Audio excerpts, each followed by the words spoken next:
the way our emails work is because they're so worried about spam and all that stuff going out that, man, email is just a trip on how much they let you get out. It's really a tough thing. And so we don't have a dedicated server. We're moving into a position where we actually have a visual server, which I won't get into all that, but anyway. And with that email, we will actually be able to expand our capabilities. Right now, the email is this. Ron sits at home at about 10, 11, 12 o'clock at night, and he selects 100 recipients. And scrolls down, scrolls down, scrolls down, scrolls down. He's got 100 now, and he sends send. And then he goes over to what he just sent. He pulls that out and says, now let's forward that and send it again. And he does that, and it's 10, 20, 30, 40. And that's the way the email is working right now. So an email blast right now is a pain. But we're moving beyond that, and shortly it'll get a whole lot better. So when you're sending out, 3,500 emails, and it just, man, I'm telling you what, that gets to late at night. And so, at any rate, that'll get better, and yes, man, that's what's going to happen eventually, is that you'll get email alerts, not to burden you too much with them, because we don't want to overdo that thing. The website will be there for that. You guys, it's going to be fresh and active and moving and new stuff posted, and you'll be able to keep involved with that. So that's the intent there. But we will be sending out emails, as needed, that you can forward onto your email base. Anyone else? Okay. All right. This next part of tonight is having to do with the election cycle. The election cycle is where we realize, and we've gotten into quite a bit of discussion with this, not only locally but across the state, on naming candidates and actually backing candidates and getting behind candidates. Here's what happens in my opinion, and in the opinion of many, and that is that, guys, if we all don't get involved at this level, what kind of change can we honestly expect? We can only put on so much pressure, but you're already seeing in this healthcare and et cetera what's going around. They're going to find their ways around. There's ends around everywhere in government, et cetera, and they're going to continue to keep trying to do that. Olympia Snow got one over this week, so you can't simply just say that, we can stay things off with the way things are and the representatives are there. We all know better than that. We can't do that until we actually begin. Yes, sir. You know Olympia? Olympia Snow got one over. I think she voted with the Republicans. Yeah. He's never voted with the Republicans. Yeah, okay. All right. I stand corrected.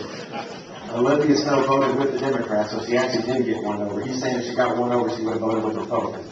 So, at any rate, in this, understanding that we do have to get behind these candidates, and that's why we formed this election interview committee, etc. Mike Mercury up here in the plaid shirt is actually, I'll let him introduce himself, but he was on county council, Dorchester County, and he's got a lot more credentials, a lot more going on behind that. He'll explain that to you. But he is actually in the candidate election committee, and he runs that. He's the chair on that committee. And so he's actually like the general.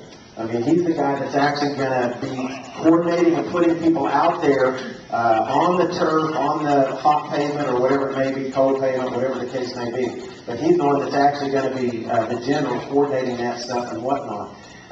In that election cycle, we're looking for election cycle phone workers. So don't need to say much about that. If you're willing to get on a phone, now, and here's the thing.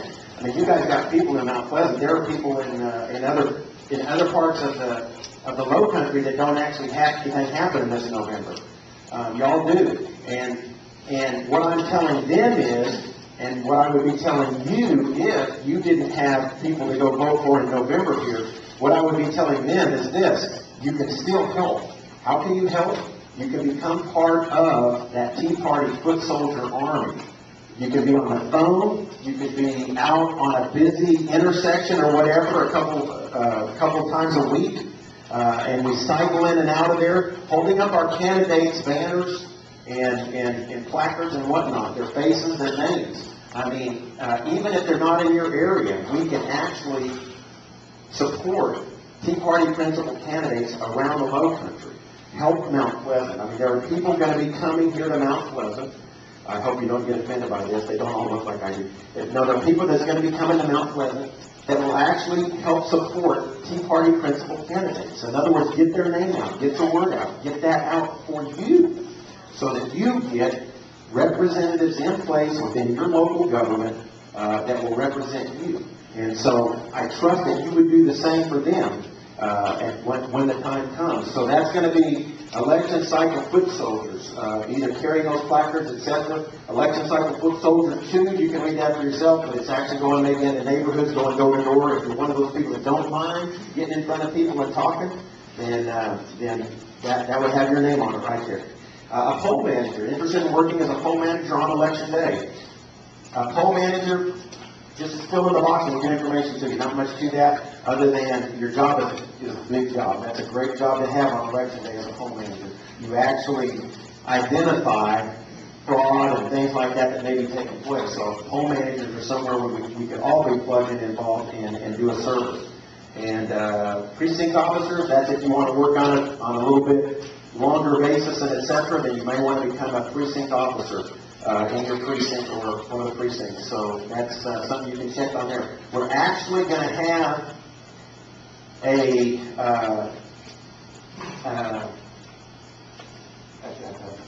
seminar, I guess you would call it, on how to work the polls and how to work within the precinct. There's going to be a seminar, and it won't be until after the November elections, probably after the first of the year, but we want to be ready for 2010. So there's some really good people that know and understand. They are in that. That's what they do. They can tell you exactly what you need to do to get involved and be a part of that. And so that's going to happen probably after the first of the year. So if you want to be one of those workers, just check that, and then we'll be in touch with you. Precinct officer, that's it. I said it all there, didn't I? In that, I'm going to ask Mike, let's see. I'm going to ask Mike to come up real quick, and then Larry will be speaking. And what Mike is going to share with you is a little bit of the process on what you're kind of committing to, a little bit of what that process is, and he's going to share that with you just briefly. He did it in Somerville, and it was brief. Yes, ma'am. Jim? And Jim's going to come up and that's right, Jim. If you'd have been sitting back here, I remember that. And so after Mike, Jim, and then Larry, we've got to say Podesta last. And yes, sir. Quick question. Yes. You're organizing the state of South Carolina. Do you tie into other states as well relative to what the groundswell movement of the Tea Party is on a national basis? The question is, in organizing the state of South Carolina, being organized as a state, do we also tie in across the nation and understanding kind of what the groundswell across the nation is? The answer is yes, we do. We do keep our toe in that water, or whatever you want to say, and we do input. There are at a certain level we actually discuss and whatnot. We actually do a lot of. There's a lot of stuff I've left out. We actually, anyway. With the Glenn Beck show, we've got an inside track to Glenn Beck, and we converse there often. I'm actually on roundtable forums on the telephone there frequently, and et cetera. But we do have a lot of tie-ins in those areas. And our focus, how do I say this? There's so much that has to be done that starts at a local level. Right here where we're talking about tonight, in Mount Pleasant, your town council elections, mayoral elections, and et cetera coming up. There's so much that really starts there. And those people will move on up through the ranks. I mean, Larry will tell you how he got started, and et cetera, to move up where he did. So you actually want to get these people involved for different reasons, but for many reasons, because they impact our local economy and et cetera. That's a huge reason that you want to get them involved early. And then at the state level, we're very serious about that state level too, because if things, how do I say this? If things don't go well on a federal level, we would like for our representatives to be able to look at the federal government and say, not going to happen here. We're not participating. You know?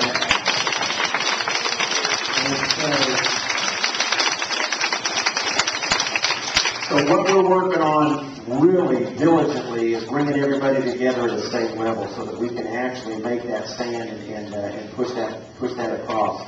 And so that's why we concentrate so strong, I think, at the state and local level. But yes, we do stay abreast of the national and whatnot too. And of course, the thing about national is there's several Tea Party organizations that will send you all kinds of national action items to do. And so you get a lot from that national level because that's kind of where everybody focuses first, is at the national level. So you get a lot of that. Yes, sir. Yeah, my question is, at the local level, when we have an election, if the available candidates, if none of them kind of meet the credentials